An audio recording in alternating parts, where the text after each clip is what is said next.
Welcome to the We Hack Purple podcast, where each week we meet with different members of the information security industry to talk to them about all their different types of jobs. If you are looking for a career in information security and you aren't quite sure what you want to do, this is the podcast for you. I am your host, Tanya Janca, also known as She Hacks Purple, and I am from We Hack Purple, an academy and online community that teaches everyone about how to create secure software. This week I have Shelly Giesbrecht. I definitely said that wrong, but she is going to correct me, and I know what you're thinking. Tanya, we want to get to the guest, but first, our sponsor this week is ThreadFix, powered by Denim Group. And with that, let's talk to Shelly. Hi, Shelly. Hi, how are you, Tanya? Good. Did I say your name correctly? You actually did. It was Yes. perfect. Yes. I gave you the thumbs up. Yeah, Oh my gosh. absolutely. Thank you, because I was actually meant to ask you about that so I could get it right. So that's awesome sauce. Totally perfect. Totally perfect. So people might notice today that there is a bunch of Canadian accents happening because we are both in Canada. And are you Canadian, Shelly? I am indeed. I am indeed. I was born and raised, I was born in Calgary, raised in Victoria, and then came back to Calgary. So I'm based out of Calgary, Alberta. Awesome. So you might hear us say things like aboot. We might say the words giver or the expression fill your boots, and we'll just translate as we go for our American and international listeners. Oh my gosh, Shelly, this is going to be so good. Shelly, could you please tell us your name and your handle and your job title? My name is Shelly Giesbrecht. On Twitter, you can find me as Nerdiosity. My colleagues call me Power Shelly. And let's see. I am a manager with the CrowdStrike services team. I mainly focus on incident response, but I do a lot of proactive work on the security development side as well. I love Power Shelly. I'm not sure I'm going to be able to call you Shelly anymore. I might have to call you Power Shelly because that's so awesome. Can you tell us about your job and maybe like tell us about it, but actually, and then after tell us kind of like what is a day in the life like doing that job?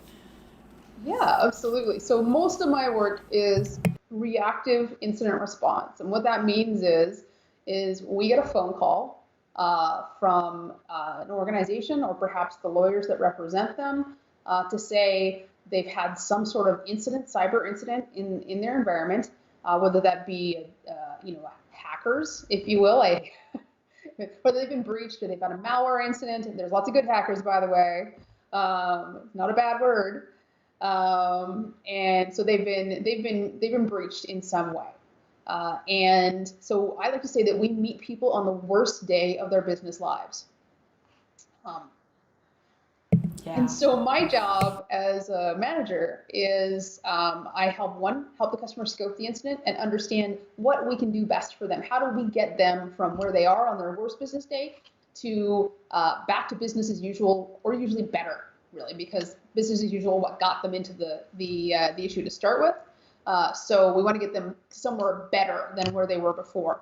I like to think that, actually somebody asked me this the other day, I like to think that my job anyways as kind of managing incidents and working with customers is probably about 70% counselor, psychologist, Yeah. friend, hand holder, and about 30% technical. That said, I have an amazing team of really technical people behind me, and we not only investigate the incident for the customer, but we also help them and recommend things to make sure that their environment can be remediated and get it back to where it needs to be. So, That's day in the life. yeah. I don't know that we have a day in the life. Our days are different every day. That's one of the things I love about it. You know, the best part about InfoSec is the best answer for any question on InfoSec is it depends. So what's the day like? It depends. my wife says to me all the time, "How's your day today?" And I go, "Oh, it doesn't look too bad right now." And then she'll say to me later, "You seemed really busy today." And I said, "Well, you know, so and so called, and then I got into this meeting, and then we had to meet with a new client, and they had a new incident, and yeah, that's how my day usually goes." So it's that's what I love about it is there's never a usual day for us. I agree wholeheartedly. Would you say that sometimes your days are very long and sometimes your days are very short? Yeah, absolutely, absolutely. I think when I'm interviewing for this Mm-hmm. position, particularly people who are coming into it new, have never been an incident responder before, one of the things I like to make clear to them is this is not your Monday to Friday 8 to 5 job. Um, we deal in what we call Friday afternoon specials. So 4 p.m. on a Friday afternoon is when the phone rings because some customer has been dealing with something all week, maybe 2 weeks, and they've decided on Friday afternoon Oh that my that's when they gosh. need help. So yeah, some days are really long. Some days don't end, at all. I've definitely even, recently, worked until 3 or 4 in the morning. But that's, I wouldn't say that's an everyday thing, but certainly some days are shorter and some days are longer. So yeah, absolutely. And weekends are kind of an ephemeral concept. Oh my gosh, I could not agree more. If some of our listeners are less familiar with what instant response is, could you kind of like lay it out for someone who maybe doesn't know very much about it? Yeah, absolutely. Because I think a lot of people have heard of forensics or digital forensics and doing investigations into what's happened on a computer. And there's kind of two schools of, we call it digital forensics incident response or DFIR. You'll see that a lot. So digital forensics is really the traditional, what we think of collecting information and doing forensics on that. So doing an investigation into the bits and bytes of what happened either on a network or a particular computer, and then providing those findings to the customer based on what we see. Incident response is a little bit more of a reactive science, if you will. We are usually get called in when there is actually a live threat actor, an unauthorized party on a network. Yep, exactly. That is still doing bad things.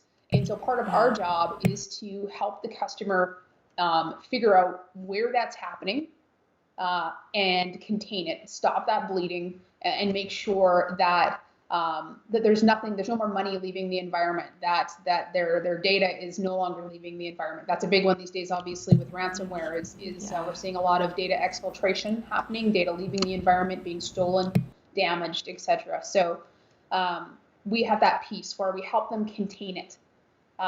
We also do the investigation piece. We have a whole team that does digital forensics, so we try to figure out what has happened if we can, and then help them out with that. And then obviously the eradication piece, which is helping them get rid of all that stuff that's in their environment. So That's that, awesome. that's a lot. That is a lot. What type of personality do you think would be best suited to do? How about like digital forensics and instant response?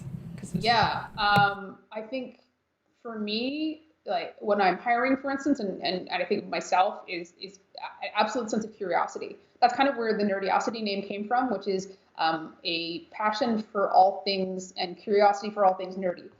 So nerdiosity. But I think you have to have that drive to know and to figure out puzzles, because that's really what everything is it's a puzzle. So having that innate sense of curiosity and passion for what we do is such a huge piece. I could not agree more.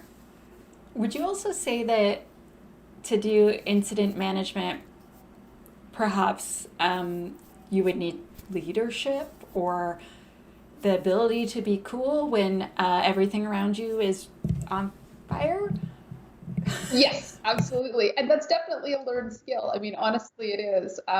We Um, I've had situations where I've had a CISO cry on the phone Oh my. because everything is figuratively anyways burning down around them. They don't know whether they're going to be able to employ people, make payroll, have their company continue in business. Wow. And so, the ability to, as I said, part of this is counselor, and being able to, be there for those folks in their time of need, essentially the worst days of their business lives. So, there's one of the things, interestingly, I think there's also the project manager piece as well. There's a leadership piece, there's a project manager piece. I like to make sure, the thing I always tell my new consultants is no surprises. There's no surprises to the customer. We want to anticipate everything that they need in real time. And because we are always dealing with it moves very fast. Incident response is constantly evolving and moving fast. The incident can change on a dime. So having that anticipation, that sense of urgency is huge. And then being able to manage those pieces and organizational, whether that's my team and what they need to be doing, or whether we have customer tasks for what need to be doing. So there's a few different pieces, but the leadership piece, I think, as you grow up as a consultant, I think it's something you pick up and you go, and it's been a real learning curve for me in the last 5 years as kind of moved into a leadership role, but a lot of fun. And I get lucky because I work with the best people. So I briefly worked in incident response, and it was very exciting. I would definitely use the word exciting to describe a lot of it, and rarely horrifying. Yes, I mean, I always think of that, and I don't even. I wondered recently if this is actually, the people call it the old people refer to it as the old Chinese proverb, "May you live in interesting times." I don't even know if that's actually true, if it's actually a thing, or is that something that we just say? But I think IR is kind of like that. It's always interesting. Whether that's interesting good or interesting bad is a totally different thing, but it's always interesting. Yes. We have a question in the chat from Wei. Oh, What is the heart of the investigation in instant response? Um, I'm not sure. I'm not sure I 100% understand the question, but there's another follow up to it. Is there a chance that an investigation goes wrong and the responders can go kind of into a black hole? And how do you tackle this? oh yeah. Okay. So I mean, I would say the heart of an investigation is artifacts. So having actual artifacts and evidence to be able to produce findings. And from a perspective of investigations going wrong, I think that not necessarily going wrong, but a lot of organizations still aren't logging the things that they should. They aren't keeping the logs that they have, and there's an assumption that it was being kept, but they never practiced or tested those things. When we go and try to investigate something and we say, "Do you have firewall logs for 2 weeks ago?" and they go, "Oh, those roll over right in about 24 hours." Okay. What? Do you have, you know, so and so logs? Oh, no, we don't keep those. So certainly that makes our job much more difficult. But I'm lucky enough that I work for a company that has produced some really great things. And so I think we do a really good job at that. But certainly lack of logging, lack of evidence is a huge interrupter to a good investigation. Let's put it that way. Yes, I 100% have experienced this. And so I told you that at some point I needed to find a reason to mention my book. So I'm just going to bring the book up on the screen that I just wrote, Alice and Bob Learn Application Security. And I drone on and on about how your apps absolutely need to log things, because otherwise, Shelly and I, who you can see right now on the screen, get new gray hairs because we can't investigate properly. Because, like, see, Shelly has great blonde hair, so you can't see, but my hair's dark. It's very obvious when there are gray in it. And I can name the incidents for each one of them where there were no logs. So listen to Shelly. There are more. Applications are interesting because Yeah. we deal with a lot of legacy applications, and those are always the most critical in an organization. Yep. And and they were never written for security. So you go in and there's no username, there's no timestamp, there's no IP address. There's just some random line that doesn't mean anything to anybody except the guy who developed it. Oh, yeah. Error 431. Come on, Shelly. That's enough information to solve the entire incident with no Exactly. documentation. Oh my gosh. But I'm grateful for folks like you who are actually teaching application security and good development. I'm trying. Logs are everything. Logs are everything. Yes. We have another question in the chat, and oh, it's a good one. What is more difficult, containment or eradication? Oh, interesting. I think I'm gonna answer with the best answer ever, which is it depends. So containment can be difficult if you don't know, or if the organization that we're working with doesn't know what they can contain. So I always recommend, one of the things that I always talk about is when you're prepping for an incident response, which we should always be doing, you should be understanding of the things that you could do. So in a ransomware incident, for instance, what are the things that you might need to do? And understand whether you can or can't do them. And understand that whether you would, if you need to ask for help, for instance, from an outside vendor or incident response firm, how they can help, and make sure all of those things are in line. Because containment can be incredibly difficult if you don't know what you can, and change control too. That's a huge piece, right? Like in the middle of an incident, if you don't have the capability to step past your very entrenched, and change control is good. I'm a big fan of change control.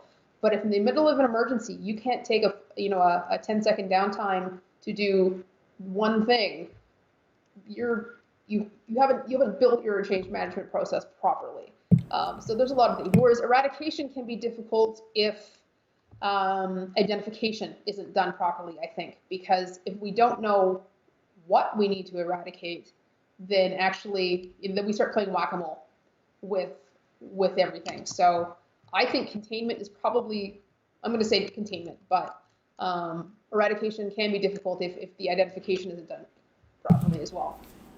I could not agree more. And the person in the chat says thank you, and basically your answers are completely awesome. Thank you.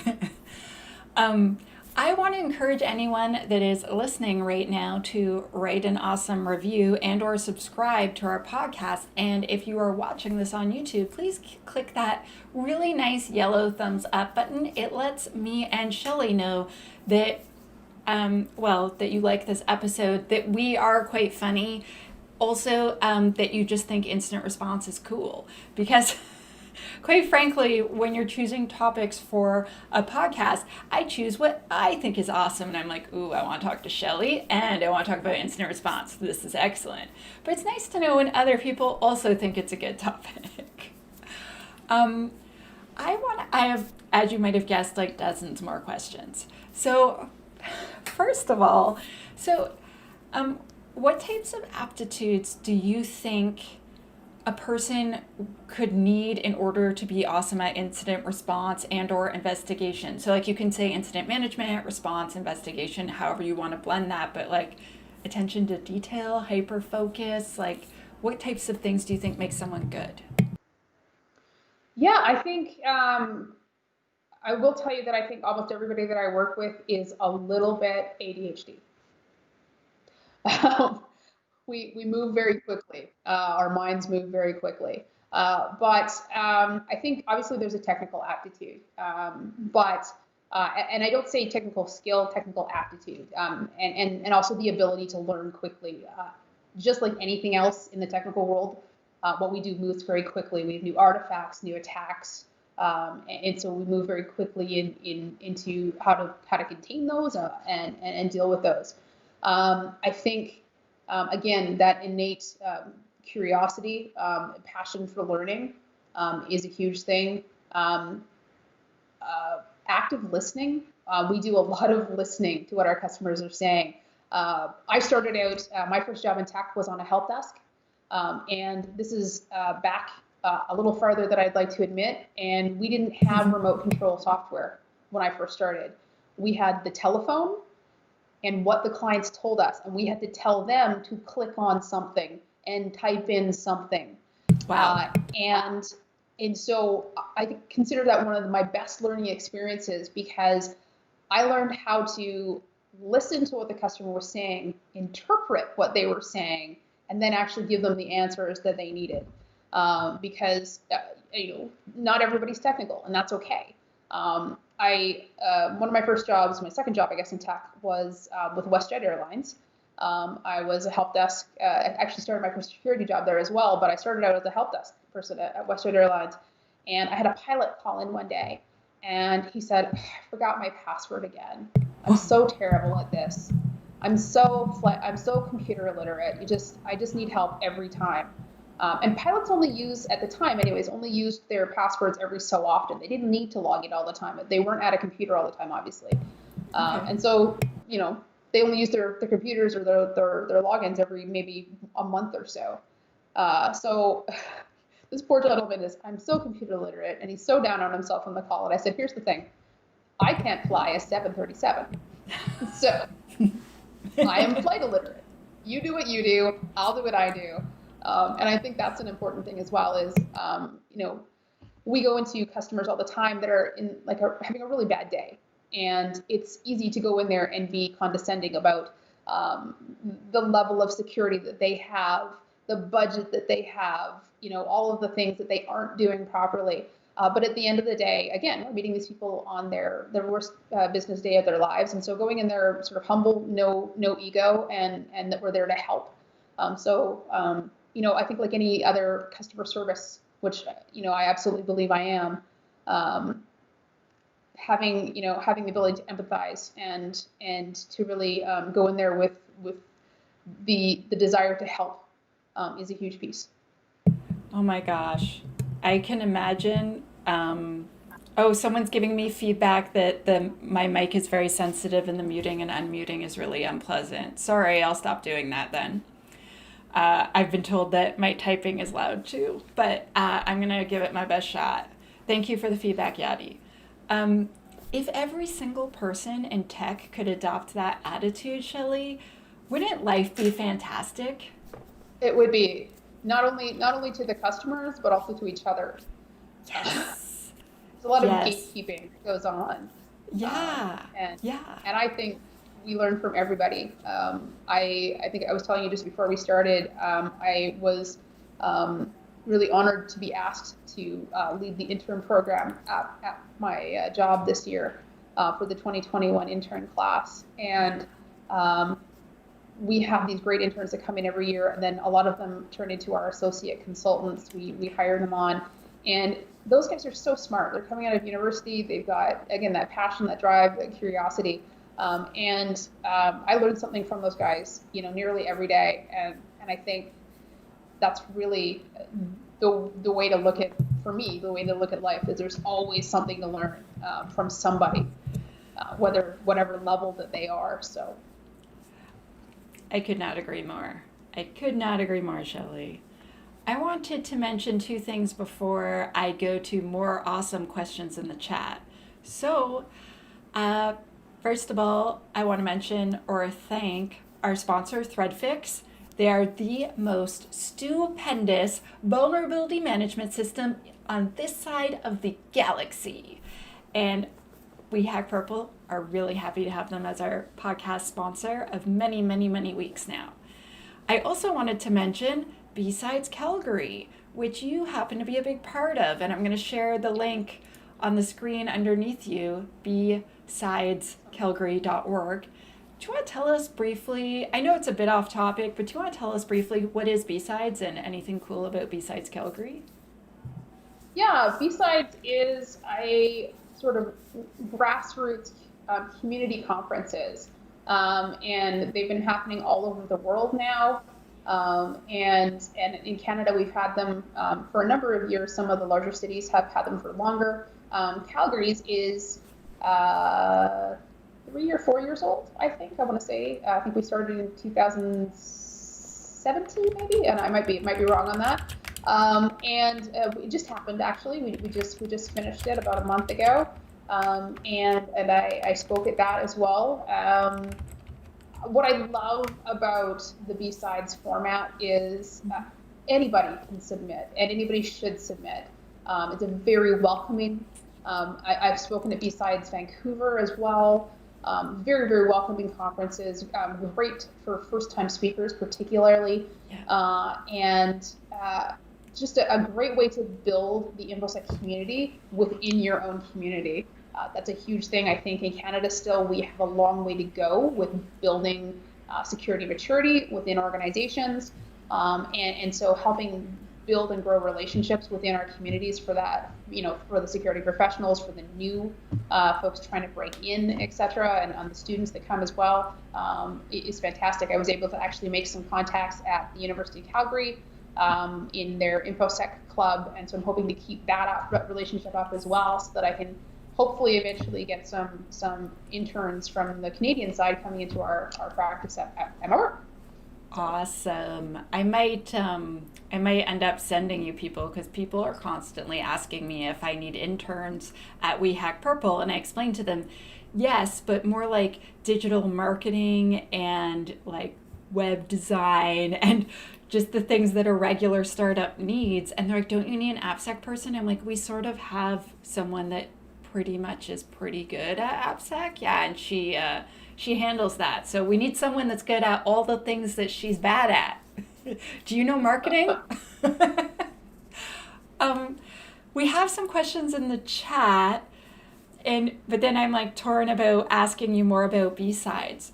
B-Sides was the first conference I spoke at, and I can't say, it's hard to explain just how supportive that B-Sides has been in my speaking career. We have B-Sides in, let's go west to east. So we have one in Victoria, we have one in Vancouver, we have one in Edmonton and in Calgary. Do we have any in Saskatoon? Saskatchewan? I don't know, actually. I'm pretty sure Winnipeg. Yeah, Winnipeg. And then we have Ottawa. Is there a Toronto one? I don't think there is. I think there's a DevOps Days, but I don't know, because they have Task and they have Sector. But then there is one. There's one in St. John's. There was one this year in Halifax. Isn't there another one out east that I'm missing? St. John's, Halifax. There's quite a few. But I think that might be all of them. But that's just in Canada. Yeah, and then I think I love, for instance, B-Sides Las Vegas, for instance, is done in tandem with Black Hat or Deaf Con, one of the two. It's done sort of overlappy. It's overlappy. That is the best.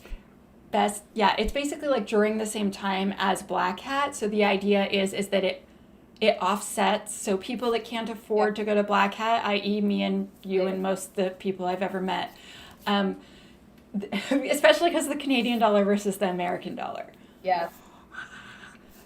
Yeah, so then we can go to B-Sides, because it's somewhere between free and $25 generally to get in.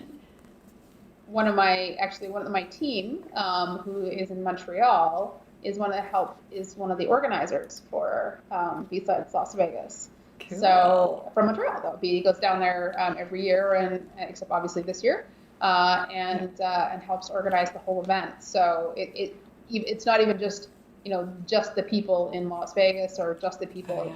It's very much an InfoSec community event. Oh yeah, very exciting.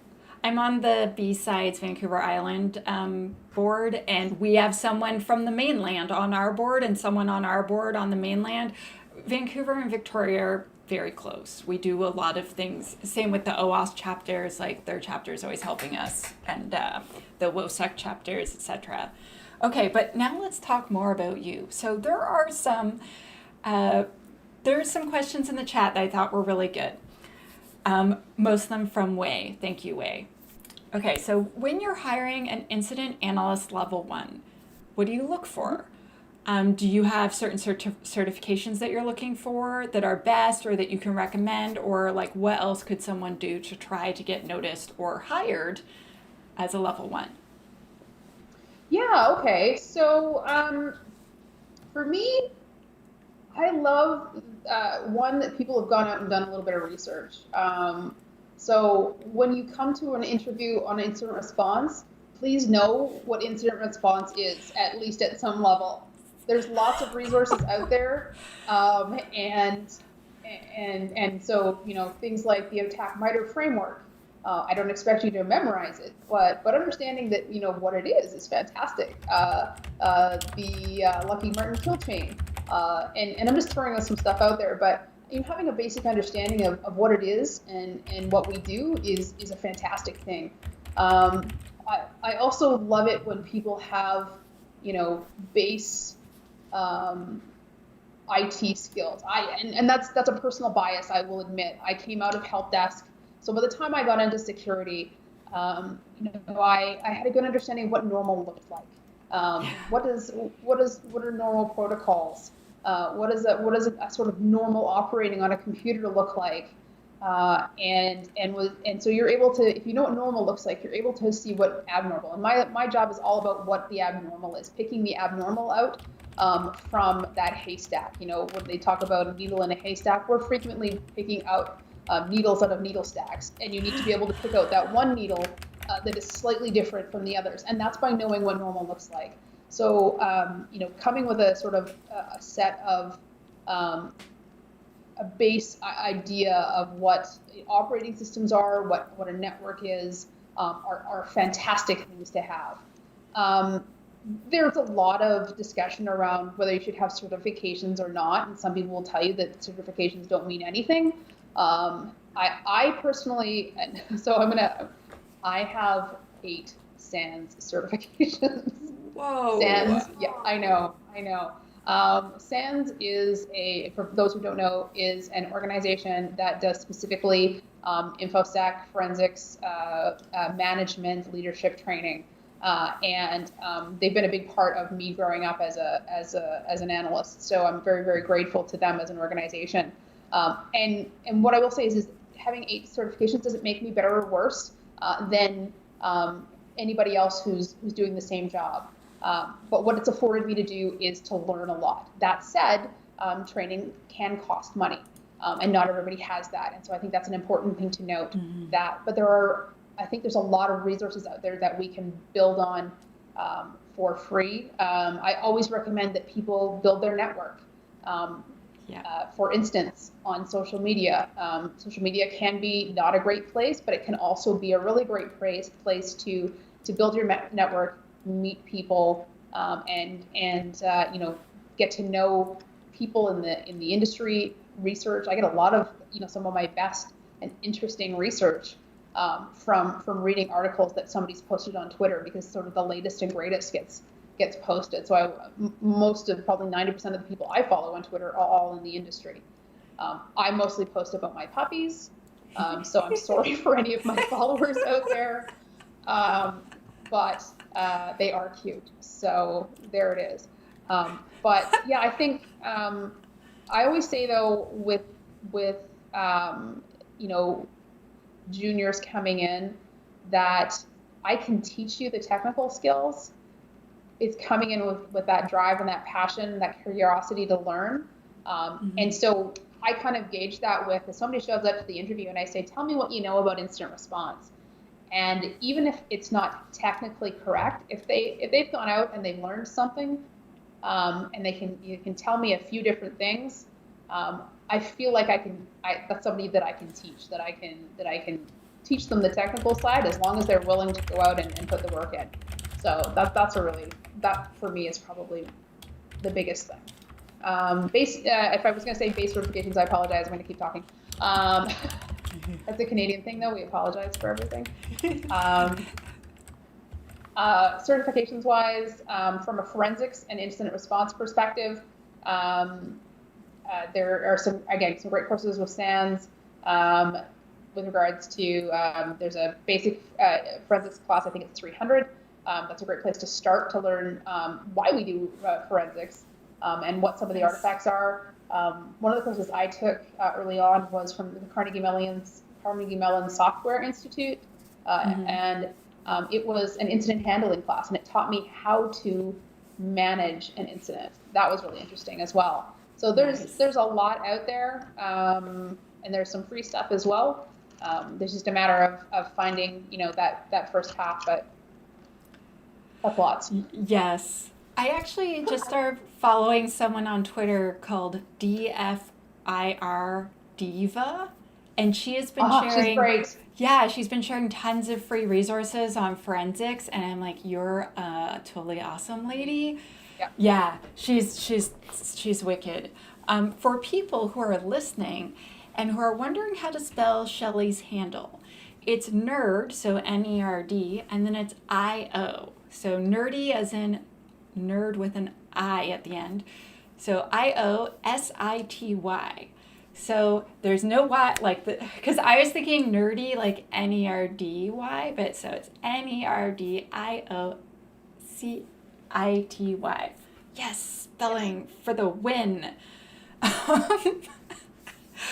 And there's a bit of conversation in the chat about why is sand so expensive, and it's probably because they're like the highest on the market. Like I run a training company, and if I could afford to go to SANS to learn the things I don't know, I would probably want to go. When I was in the government, though, my entire training budget for the year was around 2,000 to maybe 2,500 Canadian dollars. And SANS courses range from like 6 to 9,000 Canadian dollars with the exchange. And then you add certification, it becomes around 10,000 Canadian dollars. And we get taxed at a very different rate than Americans. So we actually pay a much, much, much larger amount in tax. And I remember working it out one year, and then after tax, it was 20% of my income for the entire year if I wanted to take one SANS course. And I was like, in my brain, I cannot find a way where I find this acceptable and not just irresponsible spending on my part. And my boss just laughed at me. But I actually recently wrote an article of how to justify training to your boss, because I've learned a lot, because I would get turned down and turned down and turned down, and then I got like better at asking. So I can share that in the chat, an article of like how to show that the value of what you're getting for your org will be higher than what they're paying. Yeah, math. It's tough. I mean, honestly, so I will tell you that, one, I'm a big fan of SANS. Two, I just literally last week finished my Master's of Science in Information Security Engineering from the SANS Technology Institute. And I'm about to embark on becoming a teaching assistant for SANS. So as in my copious amounts of free time. Um, so so I have some bias, and I will absolutely admit to that. There's some bias inherent in this. How I was able to afford, if you will, a lot of the Yeah. training that I did, and how I was able to con my boss. I want to say con. Get my boss to agree to send me to training. One of the programs that SANS runs, and this is a big up for this, is they have a work study program or a facilitator program.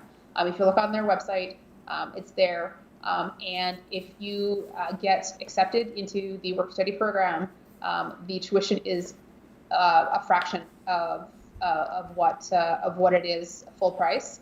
And you get to, what I love about the program, other than the tuition part, is I really got to then be able to spend some time with the instructor, who Cool. is just like brilliant, and so you get to know these people a little bit more than just sitting in the back of the class and maybe being a little shy to talk, but you kind of get to interact with people a lot more. And I think at a conference, particularly, you tend to, unless you're really, really an extrovert, you don't always meet people because you're afraid to kind of stick your hand out there and say hello. But as a facilitator, you're kind of forced into it.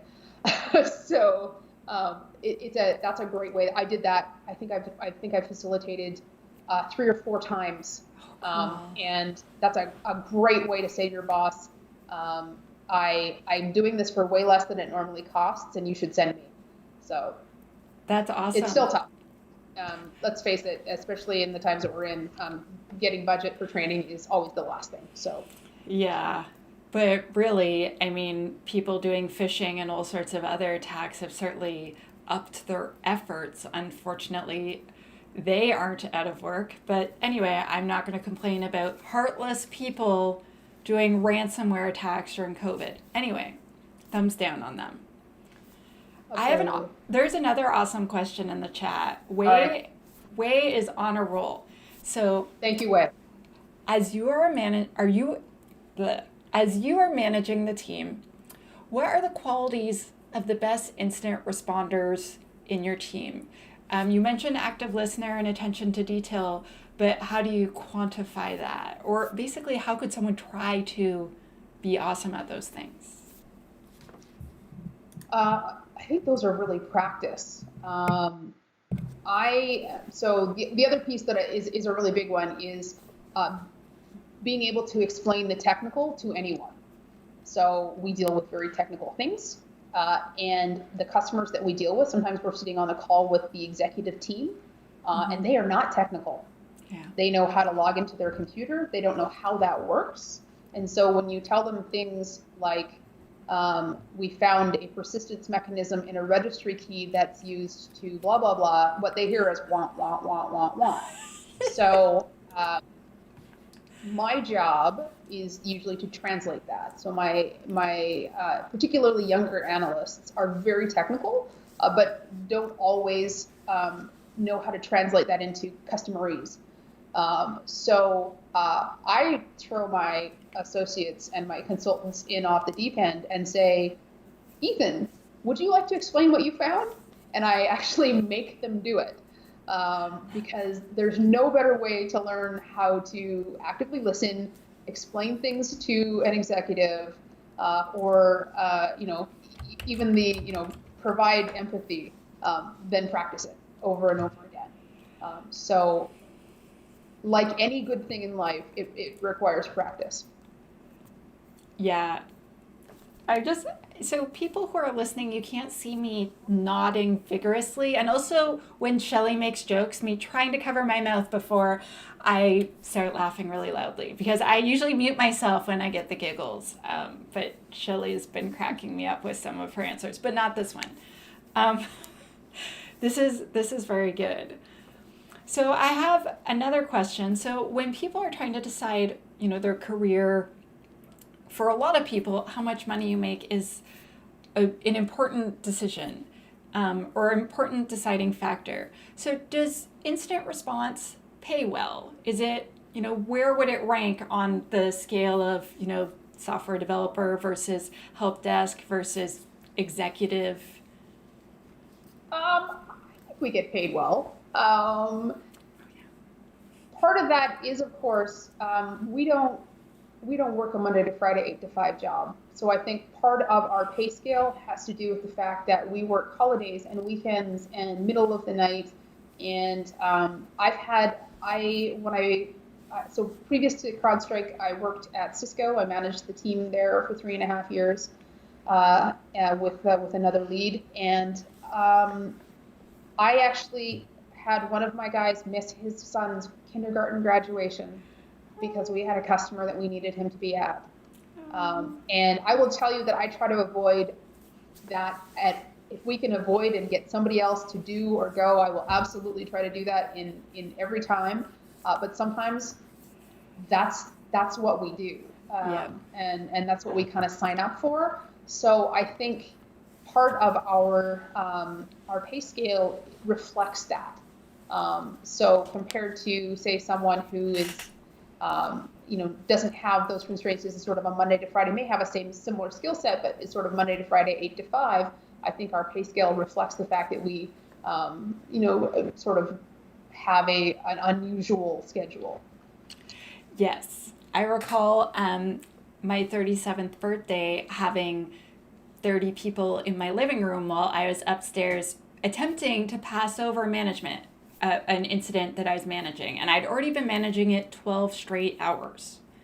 And I was like, I have bottles of champagne and like $300 worth of raw oysters downstairs, and my friends Oh are my not God. eating and drinking all of them. I am getting some of them. I am turning 37 today, and this is happening. And I have another way more senior than me incident manager that I'm handing this off to. I'm like, dude, I'm exhausted. You don't even want me anymore. And he was very upset. He's like, no, I only want you. And I was like, no, this guy's way better. And it took me like an hour to get him off the phone. I was like, just calm down. It's not even a really big deal. Yeah.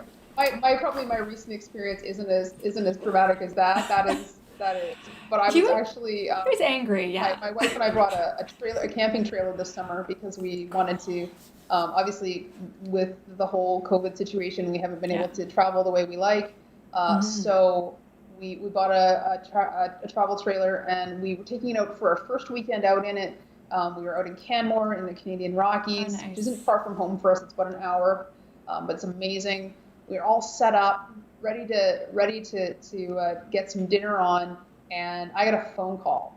So I'm standing in the middle of a campground with my wife, and she's already got a drink in her hand, and our dogs, and I'm on the phone with a customer who is having a crisis in the middle of a campground. And thank God I actually had the signal, but yeah, it happens, right? So Yeah. but I would always say you don't have to love what you do as long as you get paid well, but you can't hate it. So Yes. I think I'm blessed that I also love what I do, and that I also get paid pretty well to do it. So It's a good deal. It really is. If you yeah, think about it, incident responders are sort of like that emergency room at the hospital person where it's like you're triaging and like fixing everyone and just, do you know what I mean? And you're that cool as a cucumber, like, don't worry, I got this. You there, you there. You must have amazing stress management skills. Like, you must have all these things that you do to relieve stress that are just incredible. You're like, yogaing and everything. Do you have a whole thing that you do so that you can handle like or calm down after an incident? you know what? I actually got off a call one time with one of my colleagues, and he said to me, and on the call, the CISO of the company had actually yelled at me. Nothing that was our fault, but he was stressed, and he decided he was going to yell at someone, and it was going to be me. And we got off the call, and my colleague called me, and he said, "I can't believe how calm you were." He said, "I would have lost it out of him. I can't believe how calm you were." And I said, "You noticed that my camera wasn't on." You're He like, said, "The voice was super calm. yeah. Oh wow. The face was not so calm." But I think it's a little bit of sometimes it's that swan thing where you're all serene on the top of the water, but your legs are going like this underneath. Yeah. I used to work at a computer repair store like 20 years ago, and if we had a customer come in and yell at us, I would bring whoever got yelled at into the warehouse, and we were a warranty shop for Apple, so we would have all these keyboards and mice lying around because unlike like the parts inside a computer with a mouse and a keyboard, they would just replace them, and my boss kept keeping them and I didn't know why. So then I would just say, keep smashing keyboards and throw them off the roof. Do whatever you need to until you feel better. And they're like, what? I'm like this, smash. And then I would just get them to I'm like, climb up the ladder, just throw it. And I'm like, just keep doing it till you feel better. Sweep the stuff into the garbage and come on back. You got 15 minutes, just smash things. And it worked so That's well. amazing. That's amazing. And we were supposed to throw them out anyway. So I was like, no, might as well make them messy. It's fine. That's amazing. That's amazing. I feel like I could talk to you for at least one more hour. But we're actually like right near the end. So there's one more question in the chat, and then I'm gonna do the wrap up-y questions. Okay. Okay. So have you ever mentioned someone in your team that has ever gone above and beyond, and what made you, and if yes, what made you do that? So has someone ever gone like way above and beyond on your team, I guess, and what was it that they did that you felt was so amazing? Oh my gosh. All Or the time. maybe you did it. Yeah, again, I'm super blessed to work with just amazingly dedicated and smart people. So, um, I think for us, I'm working with a particular team on with a client right now, and so we work on a statement of work that has a number of hours associated with it, for instance. And we finished an incident with a customer, and um, they were supposed to implement a recommendation that we gave them, and it has not been done yet. And somewhere in the middle of that, unfortunately, they got breached again. And they came back to us, and this is literally a short period of time, and they came back to us, yeah, it's terrible. And we had a very small amount of hours left on this SOW. And the project manager that I'm working with, who's one of the folks on my team, just jumped right in. And we've put in a number of hours there that are probably going to go unbilled, to make sure that they had what they need. But I think one of the things we do at CrowdStrike that kind of helped out, and make that a culture of recognition is we do awards every year. And I was lucky enough to give out an above and beyond reward this year, actually, to one of our consultants. And I think having that kind of culture of recognition is huge. But I think everything that we do is about getting that customer to where they need to be. So as I said, I'm super blessed to work with folks that do that. And my job as a manager is to make sure that those folks get the recognition for the work that they do. So whether it's on a customer call and saying, Tanya did this amazing job finding this artifact, and I'm going to let her tell you about it, as opposed to me, being the one that's the talking head all the time, or getting on a call with my leadership or with we have all hands meetings all the time, and saying, by the way, great job on this, from this person, and making sure that they get the recognition for the work that they did is a huge thing. Absolutely. Awesome. Awesome. Wei, thank you Thank you so much. so much. Are you hearing that echo? Are you hearing that? Nope, no echo. Okay, great. Then if you're not hearing it, I'm sure it's fine. Thank you. I want to thank the people in the chat for all their great questions, especially Wei with so many awesome questions. Thank you, Shelly, for being on the show. I have one last question, and it's Okay. where can people find more about you? Because I know that you do speak at conferences and stuff. So let's say someone wants to follow you, or there's like a website. I am on Twitter. That's probably the easiest place to find me is at Nerdiosity. I have a website, nerdiosity.com, which I don't update nearly as much as I should. I have a couple of research papers on SANS if you're interested in my work. DNS is a big flavor of love for me, and so I have a paper on SANS. I don't have any upcoming talks. But I'm hoping to do some speaking again next year. Last year was the Magnet User Summit, as well as, besides Calgary, Falcon for CrowdStrike. I'm usually applying to most of those conferences, plus a SANS conference or two. SANS DFIR conference is amazing. Plug again. I apologize for this, but the SANS summits are all free next year in 2021. They will be virtual. Seriously? They will all be free. All of the summits, so threat hunting, Intel, DFIR. I'm not going to get all of them right, but ICS. They've got so many, and they're all free next year, virtual, which I think is a lot of companies are doing that. Magnet did that last year for their user summit as well. It was amazing.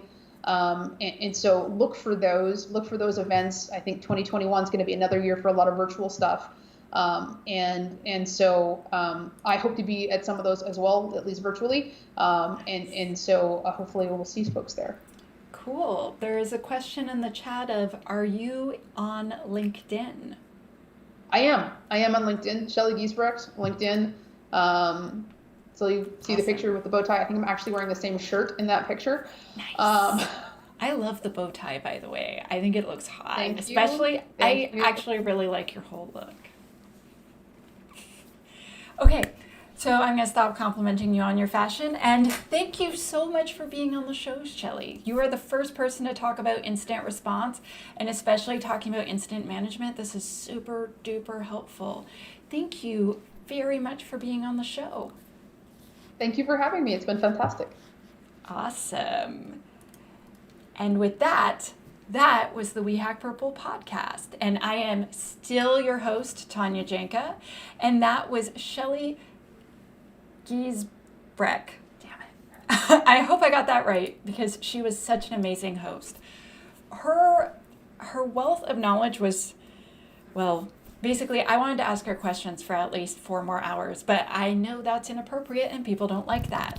I want to thank our sponsor, Threadfix, for being not only with us this week, but for so many weeks in a row.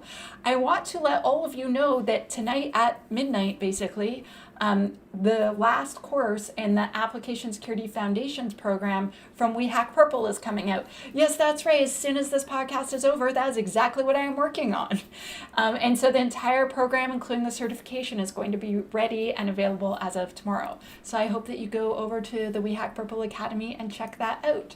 While I have you on the call, I want to talk about the next couple of weeks, who we have coming up next week. So December 17th, right before the holidays, we have Mahida Afrin, and she's going to talk about being a bug bounty hunter. And then if you liked this episode about incident response, you definitely want to show up for January 7th with Najla Lindsay, and she's going to talk about specifically forensic investigation. After that, we're going to have Brian Anderson, who's going to talk about basically being an operations manager and in charge of security service delivery. And then after that, we have Sasha Rosenbaum. And if you follow me on Twitter, you've probably seen a lot of Sasha lately because she has been tweeting a lot about my book. And gosh, I just couldn't even dream of having such great support of a wonderful friend like that. So with that, I am She Hacks Purple, and this was the We Hack Purple podcast. Thank you, and I can't wait to see you next week.